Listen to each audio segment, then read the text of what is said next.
आणि एक महत्त्वाची बातमी आहे, सुनेत्रा पवारांना राज्यसभेसाठी उमेदवारी मिळणार असल्याची माहिती आता सूत्रांनी दिली आहे। सुनेत्रा पवार दुपारी 1:30 वाजता उमेदवारी अर्ज भरण्याची शक्यता व्यक्त केली जाते, तशी माहिती सूत्रांनी दिलेली आहे।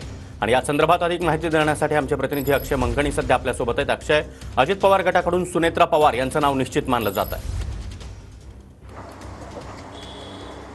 सागर, आज प्रफुल्ल पटेल यांची जी राज्यसभेची जागा रिक्त झालेली आहे त्याचा आज उमेदवारी अर्ज भरण्याचा शेवटचा दिवस आहे। त्यामुळे राष्ट्रवादी पक्षाकडून आज अधिकृत उमेदवार घोषित जे आहे ते प्रदेशाध्यक्ष सुनील तटकरे करणार याची माहिती जी आहे काल सुनील तटकरे यांनी खुद्द पत्रकार परिषदेमध्ये दिलेली होती। त्यामुळे सुनेत्रा पवार, छगन भुजबळ, आनंद परांजपे, पार्थ पवार अशी अनेक नावं जी आहेत या संपूर्ण उमेदवारीसाठी इच्छुक होती आणि आघाडीवरती देखील होती। परंतु सुनेत्रा पवार यांना पुन्हा एकदा राज्यसभेवरती जबाबदारी द्या याकरता अनेक आमदारांनी आणि बारामतीमधल्या कार्यकर्त्यांनी जी आहे ती अजित पवार यांच्याकडे गळ घातली। त्यामुळे सुनेत्रा पवार यांच्या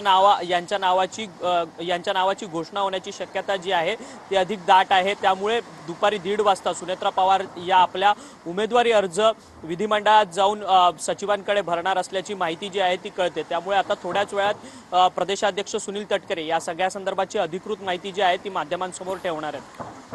नक्कीच अक्षय, त्यामुळे सुनेत्रा पवार यांचं नाव आज जाहीर होतं काय हे पाहणं महत्त्वाचं आहे। धन्यवाद या सविस्तर माहितीसाठी।